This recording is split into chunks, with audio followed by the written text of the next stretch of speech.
Hey there students, welcome to Educate. Let us talk about Kepler's second law of planetary motion. It states that the sun sweeps out equal areas in equal time intervals. This simply means that the areas that are focused by the sun as the planet moves in certain times, it is equal in all time intervals. So basically we have got a scenario here whereby we have got a planet that is in its elliptical orbit, and this is the sun that is at one of the foci. So basically our planet here, we are talking about this brown round here. This is just the planet. This is representing the planet that is orbiting around the sun for 365 days if it's the Earth. So basically here we are going to look at area 1. Area 1 is basically the area that has been carved when the planet was moving from this point to this point. So this is the area that has been focused by the sun as the planet moves from this point to this point. We call it area A1. Then now we've got area A2, which has been carved as the planet moved from this point and to this point. So basically this point is known as a perihelion, and then this is known as an aphelion. This is the longest distance away from the sun. This is the shortest distance away from the sun. So here we say that the planet moves slower when it is far away from the sun due to this the pull of the sun over a bigger distance, and then it moves faster when it is closer to the sun due to this pull, the gravitational pull over a shorter distance. So basically, let us consider this planet, this brown planet, and say that it has got a mass m, and then let us say that it moves for 1 month. This is the month, the time that is taken for the planet to move from here to here, or this is the month taken for us to cover the area A1, and then let us just say it also takes 1 month to cover area A2 from this point to this point. So these are the areas where the sun is focused on to the planet. So now basically the Kepler's law states that these two areas are equal. Area A1 and area A2 are equal. They may not look equal, but in a mathematical perspective you need to look at it very carefully, that here A1, you can see that it's a shorter area in terms of its length, but then it is wider. But if you look at area A2, it is a narrower area, but it is longer. So you can see that they balance each other out. So those are actually equal areas in equal time intervals. In this case, the time taken for the areas to be carved is 1 month. That is the time taken. So basically, we can say that what causes what causes the sun to cover equal areas within equal amounts of time? It is simply angular momentum being conserved. It is because when energy is conserved, the velocity doesn't actually change. In essence, the velocity doesn't actually change, meaning that there is energy conserved. The angular momentum also will remain constant. It won't change given that we are using the same time interval. So basically, for Kepler's second law of planetary motion, we have to prove that angular momentum is conserved. So let's first look at how to calculate the magnitude of angular momentum. Remember that angular momentum is given by this equation r, the vector r multiplied by the vector p. So this is a vector quantity as well. Remember that vector r, it is representing the position. So this is the position of the planet, and then vector p is representing the linear momentum. So when you multiply the linear momentum and the position of a particle or a planet in this case, you are going to get your angular momentum. In this case, we're going to use polar coordinates. So here, using polar coordinates, we are going to calculate the magnitude of the angular momentum. So using the polar coordinates, how do we calculate now the magnitude of the angular momentum? Remember that we just have to substitute into this formula. R, which is the position vector in polar coordinates, it is given by r multiplied by r with a cap. So this is r multiplied by r cap.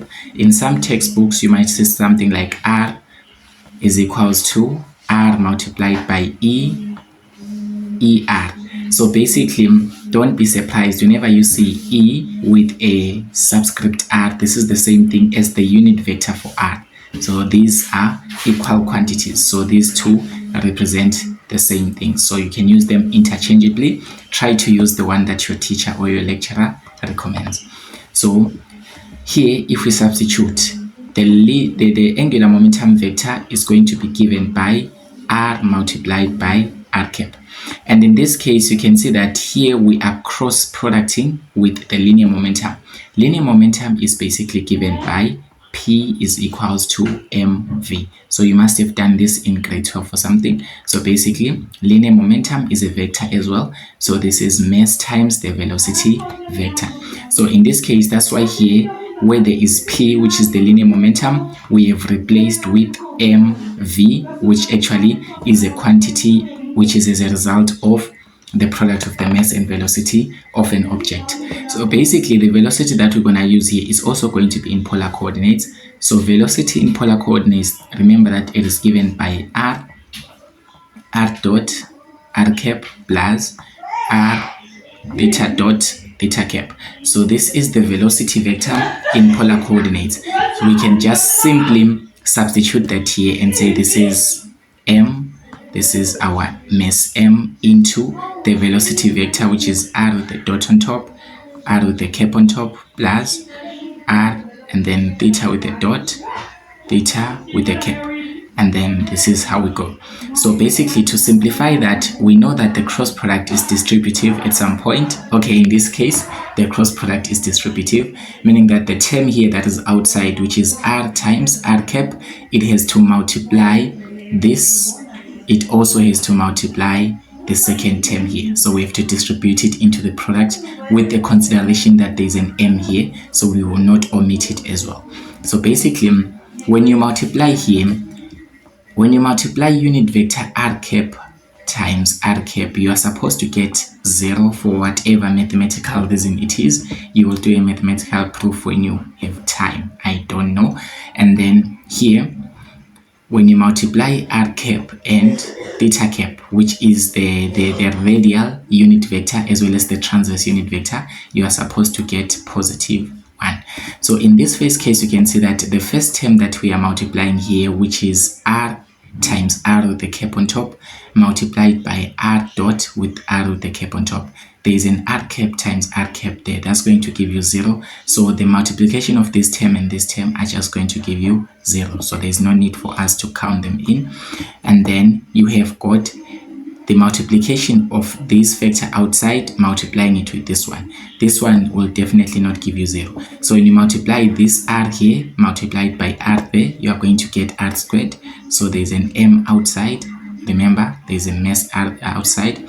And then there's this r squared, because this is r here multiplied by r from the other term there.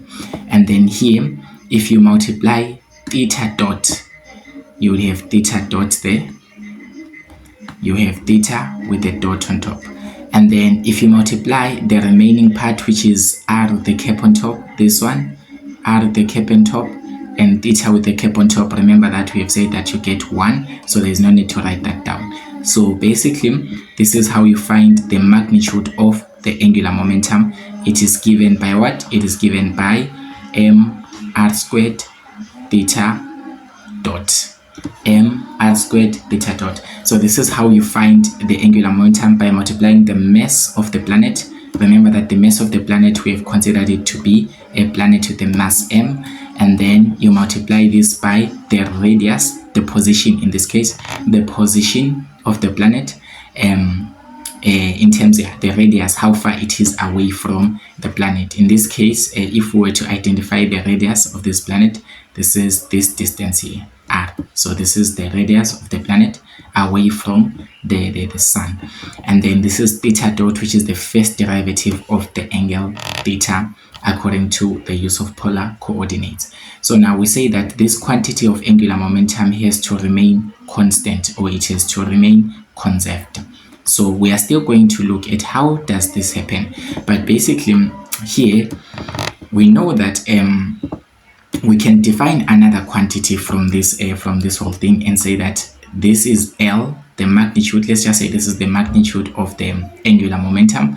The magnitude of the angular momentum, remember that it is just given by m r squared with the theta and dot. So if we divide both sides by m, this side you are going to remain with r squared theta with a dot on top. So basically L over M, angular momentum, magnitude of angular momentum over the mass, it is known as a new quantity known as small letter L. So small letter L, don't confuse it with the one from quantum mechanics, it is not the same. Small letter L just represents the angular momentum per unit mass. This is known as angular momentum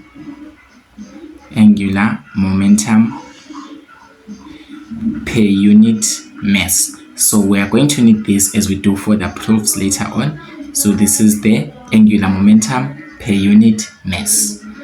Okay, so basically this is how you find the magnitude of the angular momentum. And then now let us go back. Let's go now to equal areas at equal time. So please pay your utmost attention as I explain this, because this is so crucial for you to understand these two diagrams. So this is just a piece of the orbit. This is just a piece of the orbit with which on which this planet revolves. And then let's just say this is the focus point. Let's just assume that the focus point is the sun in it. So this is the focus point with the sun on it. And then now we have to identify a few things here. You can see that here we have got a distance from the planet to the sun, which is given by r here. And then we have got an angle theta here. And then we have got this planet, and it is moving with a velocity, a tangential velocity, and we define that velocity using polar coordinates.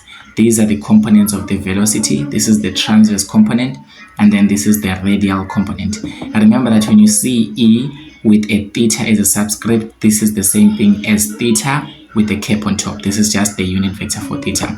So we can just write this as r theta, and then you have got theta with a cap on top, r theta and theta with a cap on top.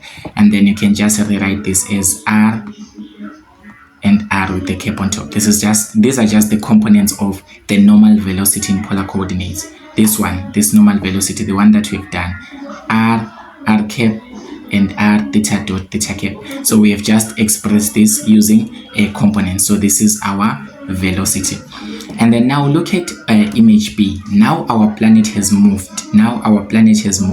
So let us assume that our planet here was at position A. The planet is just this black dot, of course, this black dot, which I'm now changing to paint it with a maroon. This black dot is our planet.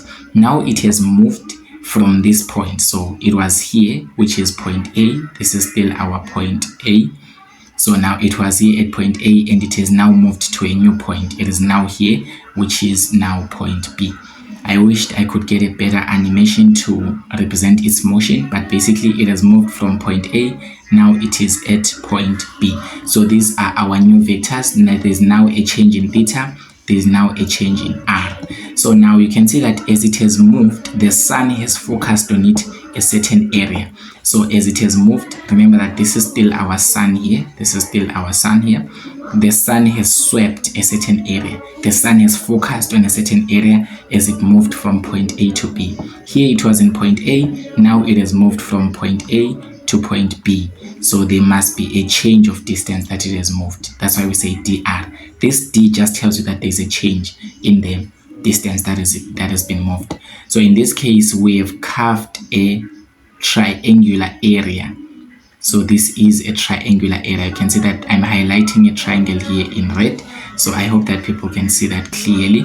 So this triangle that I've highlighted in red, this is the sun's focus. The sun has focused this area as the planet moved from point A to point B. And then these are our new vectors. So this we'll call it dA, the space here, which is the area, we'll just call it dA.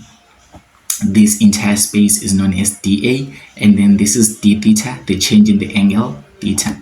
So now don't stress too much about the diagram, because we just need to know the proof.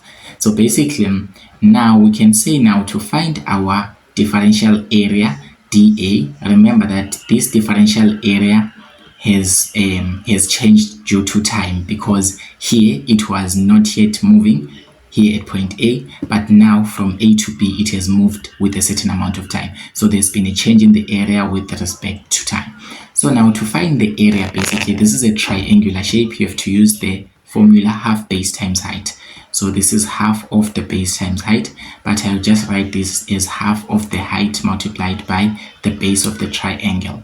So in this case, this is half of the height of this triangle here. If you can isolate it, this is basically something like this. This is how the triangle looks like. This is the sun at the focus point. This is the point A. This is the point B where the planet has moved. It has changed with the displacement dr, and then this is r, which is the radius, and then supposedly this is d theta, which is the change in the angle theta. So now basically in this triangle, you can see that here we can assume that there is a right angled triangle there. We can assume that this is a right angled triangle because basically you can see that our velocity, it is actually tangent to the path. So it will make a 90 degrees angle with r. So don't stress too much about the maths. I know I can be too much, but basically this is what's happening. So in this right angle triangle, to be able to find the area, you do half of the base times perpendicular height. In this case, the perpendicular height, it is the position vector r. And then this is multiplied by, in this case, we are multiplying vectors, so these are just cross products. So times the base, in this case, it is dr, which is the motion of, which is the change of the position from r to b with respect to time. So we'll just say this is going to be a vector dr with respect to time. So for a simplified proof here, we know that for us to change a certain distance with respect to time, we have to involve speed, because remember that basically that a speed or the velocity vector is given by the displacement vector over the time vector. So this is just changing displacement over changing time. So we can rewrite dr as v vector multiplied by delta t. For a simplified proof, there is a longer one. This is half of r and then cross what? Cross v delta t. So now as we have this, now to simplify this or to prove that this remains constant, we are going to multiply by mass on the numerator as well as the denominator. So we're going to multiply by mass on top, and then we're going to multiply by mass at the bottom. We're just rationalizing this. So we'll end up having something like 1 over 2m. Remember that m here will multiply with 2 here. And then on top, we're going to remain with 1 into r cross v m. R cross v m.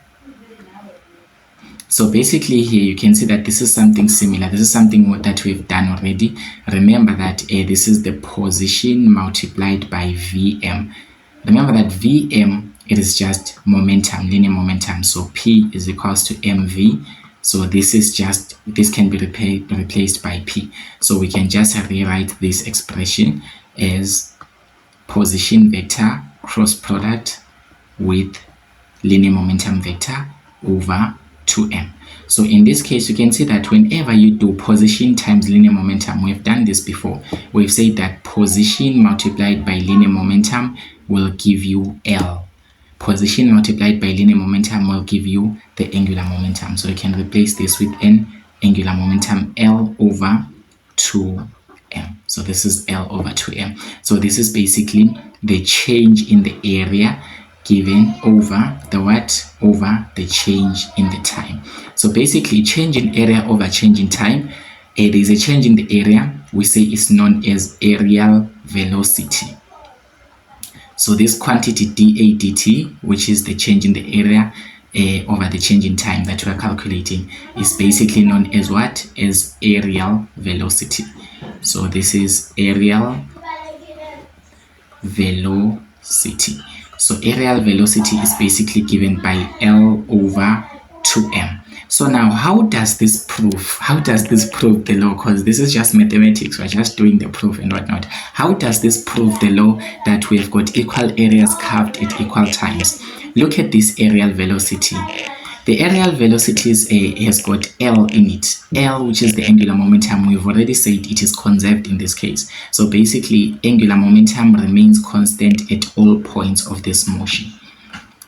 And And then m, which is the mass of the planet. Remember I said that the mass of this planet, this brown planet, is given by small letter m. It also remains constant because it is not changed by its speed or acceleration in the orbit. So this is also remaining constant. So now you see that all of this is actually a ratio of constants. So basically the areal velocity will just remain constant as well, meaning that the areas that are curved by certain amounts of time, they remain the same. Okay, we're just going to write a with a dot on top because this is the derivative of area with respect to time. So this is known as areal velocity. It also remains constant. So in this way, we would have proven that indeed the sun sweeps out equal areas within equal time intervals. So as an additional proof for you to just do another way of this, to be able to prove that the angular momentum is conserved, you can try to find the change in the angular momentum with respect to time. So basically the change in the angular momentum with respect to time, this is just a bonus. I don't think it will be necessary, but this is just for you to know that the change in the angular momentum with respect to time can also tell you that angular momentum remains constant or not. So in this case, if you do dl dt, you would basically be finding the derivative of r cross what? R cross p vector.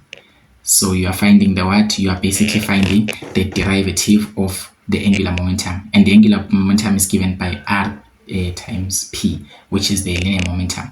So basically here you can apply the product rule and say this is the derivative of r vector with respect to time multiplied by p without differentiating it, plus the derivative of p vector with respect to time multiplied by r without differentiating it.